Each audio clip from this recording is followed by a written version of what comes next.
Momento de recibir a nuestro primer invitado, muchos temas sobre la mesa, como ha comentado Danilo desde el comienzo del programa, porque además tienen que ver con muchas situaciones que en realidad ya se habían planteado con quien hoy es el presidente de la Suprema Corte de Justicia hace rato ya, ¿no? Temas que se vienen arrastrando desde hace mucho tiempo. Así que vayamos, por favor, con la presentación correspondiente para recibir y darle los buenos días al doctor Ricardo Pérez Manrique.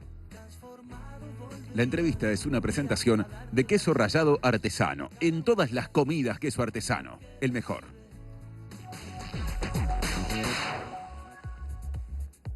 Bueno, buenos días, bienvenido, ¿cómo le va? Buenos días, bien. ¿Cómo anda? Bueno.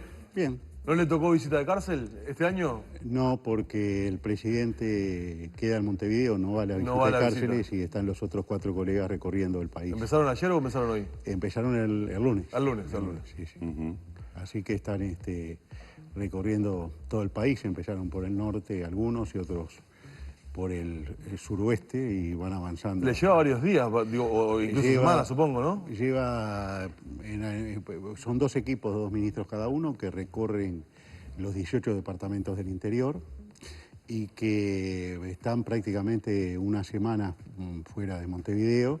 Y en el caso de las cárceles grandes, Montevideo y, Canelones y Maldonado, normalmente se hacen un día en la semana siguiente. Doctor, la última vez que usted estuvo con nosotros, bueno, uno de los temas más importantes sobre los que hemos venido hablando ha sido sobre el tema presupuestal. Y obviamente hablando y advirtiendo desde la Suprema Corte de Justicia las dificultades, la situación. Esto parecería no condecirse con estos anuncios del ingreso ya al nuevo Código de Proceso Penal. Es decir, a ver, tomando en cuenta que es muy importante lo que se está tratando de conciliar, de concertar entre partidos políticos, justicia por el tema de seguridad, ¿no hay como un anuncio de alguna manera contradictorio entre las necesidades presupuestales y la supuesta urgencia con la que ahora se estaría implementando el nuevo Código? La pregunta es muy inteligente, muy adecuada, porque a veces nosotros también nos formulamos preguntas por el estilo. Nosotros, cuando asumimos la presidencia de la Corte el 1 de febrero, y luego en un programa aquí estuvimos hablando del tema, planteamos que el Poder Judicial tenía necesidades urgentes porque no había recibido absolutamente ningún incremento económico en el presupuesto. Nos teníamos que manejar con la línea de base del presupuesto 2010-2015 a valores del año 2010 y que teníamos dificultades para llegar a fin de año en cuanto a los gastos de luz, de teléfono, de papel, los gastos de funcionamiento, los gastos de insumos, en fin. Se destrabó el diálogo con la Presidencia de la República y logramos un refuerzo de rubros que es absolutamente insuficiente, y ahora estamos preocupados qué va a pasar en el segundo semestre, porque el refuerzo de rubros nos permite llegar hasta mediados de este año. En el marco de estas discusiones por el tema de seguridad, que ustedes han visto, creo que van en la tercera, cuarta reunión del señor Presidente de la República con todos los partidos políticos, nosotros hemos sido invitados la semana pasada para plantear cuál era nuestra posición respecto de la posible entrada en vigencia del Código del Proceso Penal, que estaba establecido en el momento que empezaron estas conversaciones, con un sistema, digamos, híbrido a partir del 1 de febrero del 2017 y con un sistema integral con audiencias públicas y orales a partir del 1 de febrero del 2019. Nosotros planteamos en la reunión a todos los partidos políticos y al presidente de la República cuál era nuestra posición, que entendíamos que esta es una reforma necesaria, yo diría imprescindible, pero los costos que eso significaba y además el tema del tiempo necesario para ejecutar una vez que se tuvieran los fondos disponibles. Ayer recibimos a última hora con sorpresa la noticia de que en 24 horas o en un periodo muy corto se estaría remitiendo al Poder Legislativo un proyecto de ley con el acuerdo de todos los partidos que dice que este código empezaría a regir parcialmente el 1 de febrero del 17 y en su totalidad el 16 de julio del año 2017. Para lo cual, en la rendición de cuentas se suministrarían los recursos necesarios a los efectos de implementado.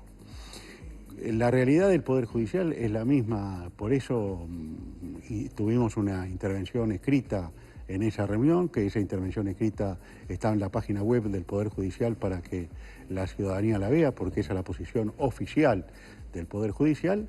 Nosotros decíamos que primero era menester y necesaria una decisión política sobre a qué rumbo seguir.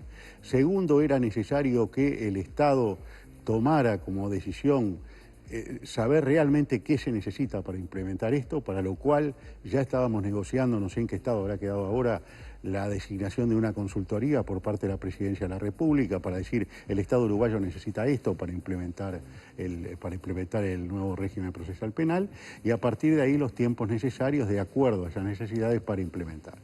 Aparentemente esta decisión genera que nosotros podríamos, si se cumpliera el compromiso del Ejecutivo, disponer de fondos el día 1 de enero del 2017 y el 1 de febrero del 2017 no sabemos qué estaría en vigencia, y yo directamente lo que digo, y así se le va a comunicar a la Presidencia de la República y al sistema político, que nosotros en estas condiciones el 1 de febrero del 2017 no estamos en condiciones de poner en vigencia nada. O sea, ustedes rechazan este acuerdo entre la oposición y el Poder Ejecutivo, en definitiva. El Poder Judicial no puede rechazar porque no es su función. O por lo menos dicen que no están en condiciones de llevar adelante esto. Estamos diciendo efectivamente que no estamos en condiciones, porque esto ya se lo planteamos en diciembre del año pasado, cuando fuimos a Constitución y Códigos del Senado, cuando se estaba discutiendo un proyecto alternativo al código, como el que suponemos que se pretende poner en vigencia en febrero del 2017. Y nosotros dijimos, primero, necesitamos más jueces, porque el código establece que el nuevo sistema tiene que regir con jueces que se hagan cargo exclusivamente del nuevo sistema y otros jueces que sigan con lo que está en trámite. No tengo cómo crear nuevos juzgados el 1 de febrero del 2017. Los fondos me los van a dar con un mes de anticipación, pero además tengo que buscar dónde poner esos jueces, tengo que dotar las salas de audiencias, tengo que tener funcionarios, en fin, hay una cantidad de requisitos. Y segundo, una cosa que es muy importante y de lo cual venimos haciendo continuamente precisión, en el tema de que sin una defensa pública fortalecida no es posible poner en funcionamiento una reforma procesal. Esto porque va a quedar desbalanceado el poder que van a tener los fiscales frente a los defensores. Hoy está absolutamente desbalanceado. Le pongo un ejemplo. En Montevideo hay 4 jueces penales de turno, ¿verdad?, que son los que trabajan en el SIC.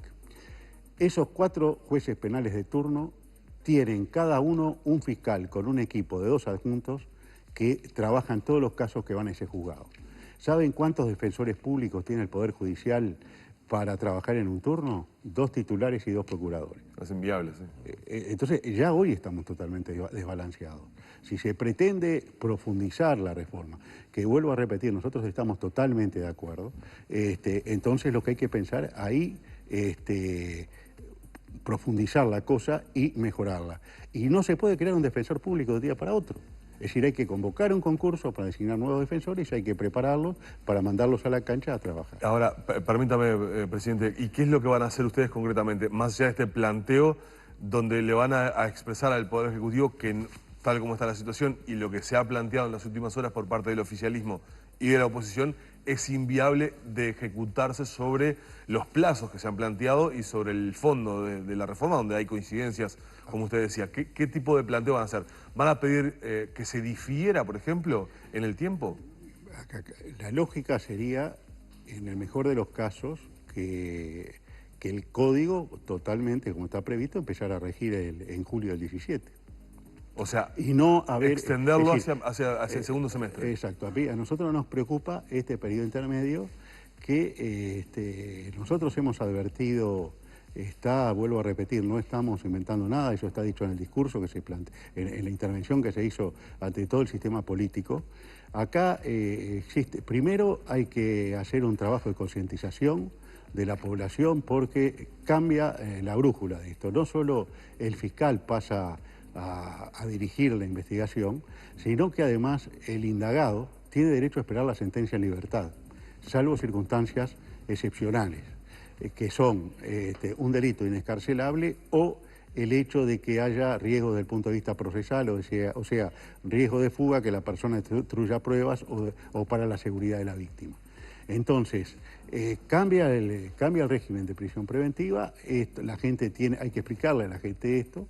Yo digo que me parece que analizar la cuestión de una reforma procesal en términos de si trae o no mayor seguridad a la población es un análisis por lo menos bastante riesgoso, porque lo que está probado... Pero perdóneme, eso es lo que yo por lo menos lo que he leído y escuchado va por esos planos, es decir, se está entendiendo la reforma por si hay mayor o menor seguridad.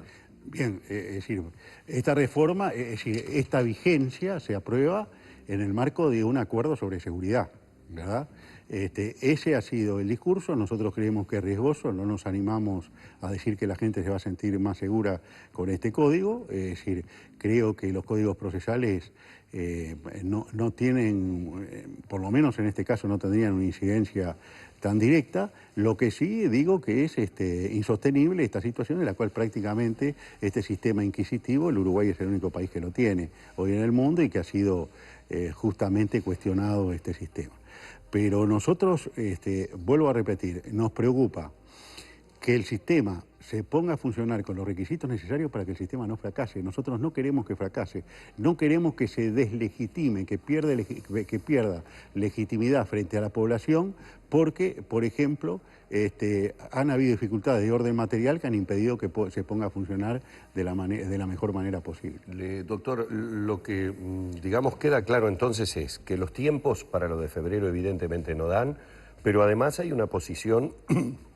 por lo menos de su parte, de que tampoco ese periodo, digamos, intermedio sería bueno, que lo ideal sería directamente ubicar una fecha y que a partir de allí sí comienza el nuevo código, no esa media tinta que a usted no le parece que sea buena. Porque nos preocupa, claro, nos preocupa primero porque no vamos a tener las condiciones necesarias para aplicarlo, pero también esto genera además una consecuencia adicional que seguramente no ha sido pensada. Si el principio es que no puede haber jueces que estén funcionando con dos sistemas procesales diferentes, ¿qué es lo que va a pasar? Si se cumple lo que está previsto en el acuerdo, el día 16 de julio del 2017 va a empezar a regir un nuevo régimen con audiencias públicas y orales. Entonces yo voy a tener los jueces que están interviniendo con el proceso que rigió hasta el 1 de febrero del 17, así con el que tenemos vigente hoy. Pero los jueces que empezaron a trabajar en esos meses también van a haber actuado con un sistema procesal diferente, que no es el mismo que va a empezar a regir después. Entonces, ¿y ahí hay una violación del principio de igualdad? No, que tendríamos el riesgo de tener tres sistemas. El que tenemos actualmente, exacto, el intermedio y el que se comienza. Exacto. Lo cual a mí me va a requerir más recursos para cubrirlo.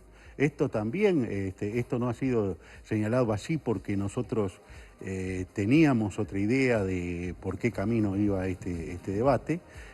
No lo planteamos así, pero también planteamos que es una dificultad. Bueno, se puede decir, bueno, hay una cantidad de elementos que pueden ajustarse en el momento del dictado de la ley de entrada en vigencia, pero algunas cosas pueden significar traicionar los principios originales de la reforma. Se plantea por estas horas, desde el sistema político, en acuerdo, en estas negociaciones, en estas reuniones que han llevado a que, bueno, los reincidentes, por ejemplo, en materia de rapiñas, de homicidios, los traficantes de drogas, pierdan este derecho de libertad anticipada que hoy tienen eventualmente, también otros tipos de delitos, delitos graves, digamos, para, bueno, de alguna manera endurecer un poco y tener más rigor sobre quienes cometen delitos complicados, complejos. ¿Cómo están observando ustedes esta posibilidad, teniendo en cuenta que, no recuerdo bien la cifra a esta altura en la que estamos, pero más de la mitad de los recluidos, más del 60% probablemente, estén sin condena hoy en las cárceles uruguayas? Bueno, en primer lugar, esta norma, de ser aprobada, este acuerdo que parecería que existe, se aplicaría exclusivamente a los presos con condena. porque la libertad anticipada es el beneficio al que tienen derecho aquellas personas que están presas en el momento de dictarse la condena, que se puede solicitar al cumplirse el 50% de la pena y que sigue un procedimiento que es muy interesante, que es importante que la gente lo conozca, que el procedimiento es: el recluso pide ante la propia autoridad carcelaria la libertad anticipada o ante el juez, se le solicita un informe a los servicios del Ministerio del Interior, del Instituto de Criminología, y generalmente un psicólogo y un asistente social hacen un estudio del preso sobre sus posibilidades de reinsertarse en la sociedad. El expediente va al juzgado, el juez da su opinión, lo eleva a la corte le da vista al fiscal de corte y en función de eso resuelve.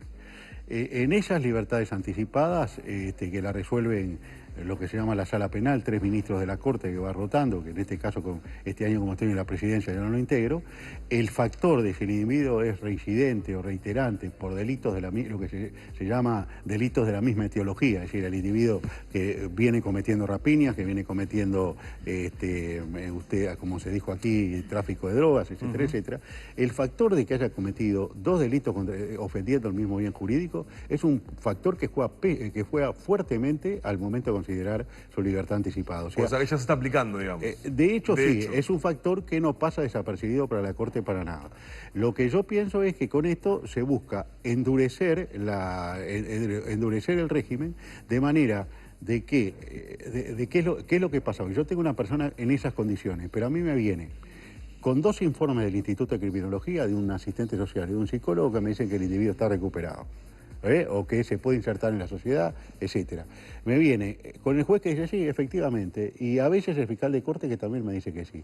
Entonces, si en esas condiciones el individuo cumplió no la mitad de la pena, sino 2/3, ahí la Corte ya no puede negar la libertad anticipada. Y acá lo que se quiere buscar seguramente es que aún con 2/3 y con todo favorable, el individuo igual no salga a la calle. Entonces, esto filosóficamente esto que desde el punto de vista de la seguridad tiene una razón que todos conocemos, también desde el punto de vista de la lógica y desde el punto de vista del razonamiento de la recuperación, tiene que ver con que un individuo, es decir, no tiene posibilidad de recuperarse en un tiempo determinado, como todos los demás reclusos, sino que tiene que esperar más tiempo porque tiene un antecedente por el mismo delito. Es decir, esas son las 2 caras del problema, ¿verdad? Doctor, nos está quedando un minutito y medio nada más. Usted tan amablemente nos ha dado este tiempo, pero tiene obviamente otros compromisos. No quiero despedirlo sin hacer referencia no sé si llamarle entredicho, por lo menos la confusión que se generó con el tema del guardián en estas últimas horas. Le digo sinceramente, no me terminó de quedar claro si la justicia accede o no accede, tiene acceso o no tiene acceso al guardián como herramienta en este momento, en la actualidad. Aparentemente, a partir de mayo, empezaba a regir este sistema que se llama SAIL, Sistema Automatizado de Interceptaciones Legales, que es la vía de entrada de una orden de interceptación al Ministerio del Interior, diferente a la que preveía la Ley de Crimen Organizado, por la cual la policía, a través de un sistema automatizado, pide la opinión del fiscal o la pide el juez, luego el juez toma la decisión y a través de un token, o sea, de una firma electrónica, le da la orden al Ministerio del Interior de que proceda a la intervención. Esta intervención o interceptación la realiza el Ministerio del Interior a partir del SAIL y por este sistema que todos conocemos públicamente, que se llama Guardián. Lo que se va a poder auditar en realidad es el funcionamiento del SAIL, es decir, si en un año el sistema de justicia ordenó 15, 20, 30 interceptaciones legales, pasado ese año lo que se va a poder chequear es si se instrumentaron esas 30 interceptaciones legales y si realmente se cumplieron. Todo eso que ha generado esta polémica, este debate, si había o no había firma electrónica, en este caso no había firma electrónica porque no estaba vigente. Ah, bien. Está claro. Firma electrónica del juez para autorizar. El juez autorizó mediante un oficio. Ahora, el juez lo que autorizó la interceptación con el régimen anterior. Si se utilizó o no el guardián, que ahora aparentemente ha habido un desmentido del propio Ministerio del Interior, que dice que no es así, bueno, ese es otro tema al cual nosotros no podemos acceder.